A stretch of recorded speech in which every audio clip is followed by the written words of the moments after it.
বন্ধুরা, আজ আমি এই মুহূর্তে আছি এমন একটি রেলওয়ে স্টেশনে, যে স্টেশনের ব্যাপারে বলা হয়ে থাকে যে এর শুরুটা হয়েছিল একটি মাত্র বাসের মাথা দিয়ে।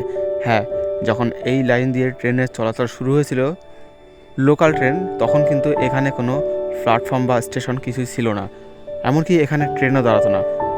পরবর্তীকালে এখানকার আশেপাশে মানুষজনের চাপে পড়ে রেলওয়ে মিনিস্ট্রি এখানে রেলওয়ে প্ল্যাটফর্ম, রেলওয়ে স্টেশন বানাতে বাধ্য হয়। তো ঠিক কীভাবে শুরু হয়েছিল এই রেলওয়ে স্টেশনের যাত্রা, বর্তমানেই বা এর কেমন কি অবস্থা, সবটাই তোমাদের দেখাবো এবং শোনাবো। তার আগে জানিয়ে রাখি কোন প্ল্যাটফর্মের কথা, কোন রেলওয়ে স্টেশনের কথা আমি বলছি। বন্ধুরা, এটি হচ্ছে Kazipara railway station, Hasnabad Sealdah railway লাইনের একটি রেলওয়ে প্ল্যাটফর্ম। বারাসাতের ঠিক পরেরই রেলওয়ে স্টেশন এটি। এই স্টেশন থেকে শিয়ালদহ অভিমুখে ঠিক 3 কিলোমিটার দূরত্বে রয়েছে বারাসাত জংশন রেলওয়ে স্টেশন, এবং অপরদিকে হাসনাবাদ অভিমুখে এখান থেকে 3 কিলোমিটার দূরে রয়েছে করেয়া কদম্বগাছি রেলওয়ে স্টেশন। তার মাঝেই ঠিক রয়েছে এই কাজীপাড়া রেলওয়ে স্টেশন, যে রেলওয়ে স্টেশনের কথা আমি এতক্ষণ বলছি। বর্তমান সময়ের কথা যদি বলি তাহলে জানিয়ে রাখি, একটা বড় সংখ্যায় প্যাসেঞ্জার কিন্তু এই রেলওয়ে স্টেশনটিকে তাদের নিত্যদিনের যাতায়াতের কাজে ব্যবহার করে থাকে। এখন একেবারে ভর দুপুরবেলা, ওই একটার পরবর্তী সময়, তারপরও দেখো স্টেশনে বেশ ভালো পরিমাণে প্যাসেঞ্জার আছে, এমনকি দোকানপাট পর্যন্ত খোলা। যদিও স্টেশনটির প্ল্যাটফর্মগুলি খুব বেশি চড়া নয়, কেননা প্ল্যাটফর্ম সংলগ্ন স্থানে তেমন জায়গা নেই বললেই চলে। একেবারে সংলগ্ন স্থানেই বহু মানুষের ঘরবাড়ি রয়েছে এখানে, এমনকি দোকানপাটও আছে, বাজারও আছে পাশে ছোটোখাটো। আমি এই ভিডিওর মাধ্যমে শুধুমাত্র এখানকার বর্তমানে স্টেশন কেমন রয়েছে সেটা নয়, এখানকার টিকিট কাউন্টার কোথায় আছে, কীভাবে রয়েছে, এছাড়া যাবতীয় তথ্য তোমাদেরকে দেবো এবং দেখাবো। তো প্রথমেই একটা জিনিস দেখায়, দেখো এখানে যে বসার ব্যবস্থাগুলি করা রয়েছে সেগুলোকে দেখে কিন্তু একেবারে নতুন নতুন মনে হচ্ছে। হতে পারে স্টেশনটিকে একেবারে নতুন করে রেনোভেট করা হয়েছে, নতুন করে বানানোর কাজকর্ম চলছে। তবে পুরো প্ল্যাটফর্ম জুড়েই একমাত্র মুখের দিকে ছাড়া আর কোথাও কিন্তু প্ল্যাটফর্ম শেড দেওয়া নেই, অর্থাৎ বৃষ্টিতে রোদ্রে এখানে যে মানুষজন যাতায়াত করে তাদের কিন্তু অনেকটাই সমস্যার সম্মুখীন হতে হয়। আরও একটা জিনিস তোমাদেরকে দেখাই, যেটা দেখলেই আশা করি তোমরা বুঝতে পারবে যে এই প্ল্যাটফর্মের বা এই স্টেশনের আশেপাশে প্রধানত কাদের বসবাস। স্টেশনের নামটাও তাদের নামেই রয়েছে, হয়তো এজন্যই স্টেশনটির প্ল্যাটফর্মগুলি খুব বেশি করে চড়া নয়। তবে প্রচুর মানুষ যে এই স্টেশনটিকে ব্যবহার করে থাকে তাদের যাতায়াতের জন্য, সেটা দেখে বোঝাই গেল, সে স্থানীয় হোক অথবা দূর দূরান্তের। দেখতে পাচ্ছ সম্ভবত এখন একটা ট্রেন আসবে, আর সেজন্য রোদ উপেক্ষা করেও প্রচুর মানুষ কিন্তু স্টেশনের প্ল্যাটফর্মে এসে হাজির হয়েছে। এখানে প্ল্যাটফর্মে বিভিন্ন প্রান্তে দাঁড়িয়ে পড়েছে। যাই হোক, ট্রেন আসুক, ছোট্ট করে তোমাদেরকে জানিয়ে দিই কীভাবে এই প্ল্যাটফর্মের, এই স্টেশনের শুরুটা হয়েছিল। ইতিহাস বলছে 1980-90 দশকে বারাসাত হাসনাবাদ লাইনে বেশিরভাগই স্টেশন ছিল নিচু এবং অপ্রস্তুত। সেই সময় চলতো এখান দিয়ে কয়লা ট্রেন। একটি লাইন ছিল তখন, দিনে একটি মাত্র ট্রেনই এই লাইন দিয়ে বারাসাত থেকে সকাল 8:30টার দিকে ছাড়তো হাসনাবাদের উদ্দেশ্যে, এবং সন্ধ্যা 7টার দিকে হাসনাবাদ থেকে ফিরে আসতো বারাসাতের উদ্দেশ্যে। মাঝপথে হাড়োয়া রোড স্টেশনে ট্রেন দাঁড়িয়ে বিপরীত দিকে ট্রেনকে পাস করাতো। ইঞ্জিনে জল ভরা হতো, যা বাষ্পচালিত ট্রেনের জন্য অত্যাবশ্যক ছিল। সেই সময় এখানে কাজীপাড়া নামে কোনো স্টেশন ছিল না।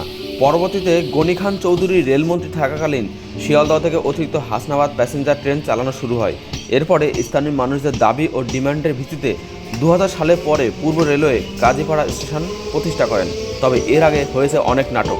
পরিষ্কার করে তেমন কিছু বলা না হলেও যতটা জানা যাচ্ছে, যেহেতু সে সময় দিনে মাত্র 2টি ট্রেন এখান দিয়ে চলাচল করত এবং আশপাশে প্রচুর মানুষজনের বাড়িঘর ছিল, তো তারা চাইতো এখানে ট্রেন দাঁড়াক এবং এখানেও একটি প্ল্যাটফর্মের তৈরি হোক। এমনকি জানা যায় তারা নাকি, মানে স্থানীয় মানুষজন নাকি এ সময় এখানে হাত দেখিয়ে ট্রেন দাঁড় করাতো, এমনকি ট্রেন দাঁড়িয়েও যেত। আমি 2000 সালের কথা বলছি। সে সময়ই নাকি এখানে প্রায় 2000 জন যাত্রী দিনে যাওয়া ও আসার ট্রেনে যাতায়াত করে থাকতো। তবে মানুষজনের এখানে ট্রেনে উঠতে অসুবিধা হলেও ভারতীয় রেলওয়ে তখনও এখানে কোনো রকম প্ল্যাটফর্ম বানানোর কোনো প্রয়োজনীয়তা বোধ করেনি। কিন্তু সাধারণ মানুষের তো অত উপরে ট্রেনে উঠতে অসুবিধাই হয়, বিশেষ করে মহিলাদের তো খুবই অসুবিধা হতো। আর একথা মাথায় রেখে এই বিষয়টা বিবেচনা করেই সেই সময় এখানে তৈরি হয়েছিল বাঁশের মাচার প্ল্যাটফর্ম। স্থানীয়রা নাকি সে সময় চাঁদা তুলে সম্পূর্ণ নিজস্ব উদ্যোগে একেবারে রেলের মাপকাঠিতেই তৈরি করে একটি বাঁশের মাচার প্ল্যাটফর্ম, ফলে যাতায়াতে তাদের কিছুটা সুবিধা হয়। যদিও এই বাঁশের মাচার প্ল্যাটফর্ম স্থায়ী সমাধান হতে পারে না।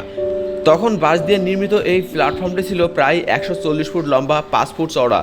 এই প্ল্যাটফর্মটিতে প্রায় 120টি বাঁশের খুঁটি এবং মোট 500 থেকে 600টি বাঁশ দিয়ে নির্মিত হয়েছিল।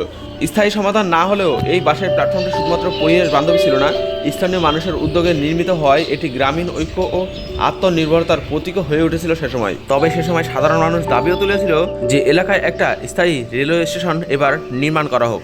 পরবর্তীতে 2003 সালের আশেপাশে দাবিটির গুরুত্ব বুঝে রেলওয়ে এখানে পাকাপোক্তভাবে রেলওয়ে প্ল্যাটফর্ম নির্মাণ করে দেয়। আজ এই রেলওয়ে স্টেশনে সব কিছুই আছে, রেলওয়ে ওভারব্রিজ, দুটি রেলওয়ে প্ল্যাটফর্ম, টিকিট কাউন্টার। তবে এগুলিও আছে। বিষয়টা মজার হলেও এটাই বাস্তব, একেবারে ক্লোজলি বাড়ি হওয়াতে বাড়ির মুরগি পর্যন্ত দেখলাম স্টেশনে খেলাধুলা করছে, যা সচরাচর অন্য কোনো প্ল্যাটফর্মে আমি আজ পর্যন্ত দেখিনি। অন্ততপক্ষে এত ব্যস্ততম রেলওয়ে প্ল্যাটফর্মে তো নয়ই। যাই হোক, বিষয়টা মজা ছিল। তবে দেখতে পাচ্ছ স্টেশনের একেবারে মুখের দিকে এরকম কিন্তু দুটি শেড রয়েছে, তাছাড়া বাকি টোটাল স্টেশনটাই কিন্তু এরকমভাবে একেবারে ওপেন। অর্থাৎ বর্ষার বৃষ্টি এবং গরমের রোদ্রে এখানকার মানুষজনদের সমস্যার সম্মুখীন তো হতেই হয়। আমার মাথার উপরে এখানে রেলওয়ে ওভারব্রিজ রয়েছে, তবে একেবারে মুখোমুখি হওয়ায় একেবারে মুখের দিকে হয়, এটা জানি না কোনো কাজে আসে কিনা। প্রত্যেকে এখান দিয়েই রেল লাইন পারাপার হচ্ছে, মানে এক প্ল্যাটফর্ম থেকে আরেক প্ল্যাটফর্মে যাচ্ছে। আমিও সেটাই করলাম। তবে এবার তোমাদেরকে দেখাবো এখানকার টিকিট কাউন্টার। এটি হচ্ছে কাজীপাড়া রেলওয়ে স্টেশনের 1 নম্বর প্ল্যাটফর্ম। এখানে প্রধানত একেবারে মুখের দিকে একটি টিকিট কাউন্টার দেখলাম, যদিও 2 নম্বর প্ল্যাটফর্মের দিকে আমি কোনো টিকিট কাউন্টার খুঁজে পাইনি। তো চলো এবার টিকিট কাউন্টারটি ঠিক কোথায় এবং কেমন অবস্থায় আছে সেটা দেখে নেওয়া যাক। এই যে দেখতে পাচ্ছ 1 নম্বর প্ল্যাটফর্মের ঠিক মাথার দিকে, মুখের দিকে, কোনার দিকে এইখানেই কিন্তু বাইরে যে বিল্ডিংটা তোমরা দেখতে পাচ্ছ, ছোট্ট ঘরটা দেখতে পাচ্ছ, এটাই কিন্তু এখানকার টিকিট কাউন্টার। এই দেখো, প্রত্যেকে এখান থেকে টিকিট কেটে উপরের দিকে উঠে আসছে।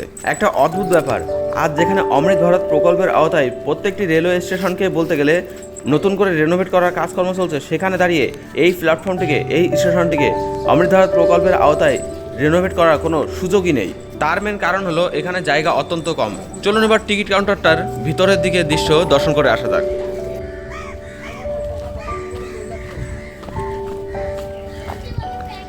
এই হচ্ছে কাজীপাড়া রেলওয়ে স্টেশনের টিকিট কাউন্টার, আর এই একটি মাত্র কাউন্টার রয়েছে এইখানে। যদিও দেখতে পাচ্ছি দুটি রয়েছে, তবে চালু রয়েছে একটি। আর এই হচ্ছে এখানকার ভেতরের দিকের দৃশ্য। অনলাইন টিকিট কাটার কোনো রকম কোনো সুযোগ সুবিধা নেই এখানে, এমনকি টিকিট ভেন্ডিং মেশিনও নেই। যাই হোক, স্টেশনের 1 নম্বর প্ল্যাটফর্মটা তোমাদেরকে সম্পূর্ণরূপে দেখিয়ে দিই, তাহলেই বুঝতে পারবে এখানকার স্টেশনের আশেপাশের পরিবেশটি ঠিক কেমন।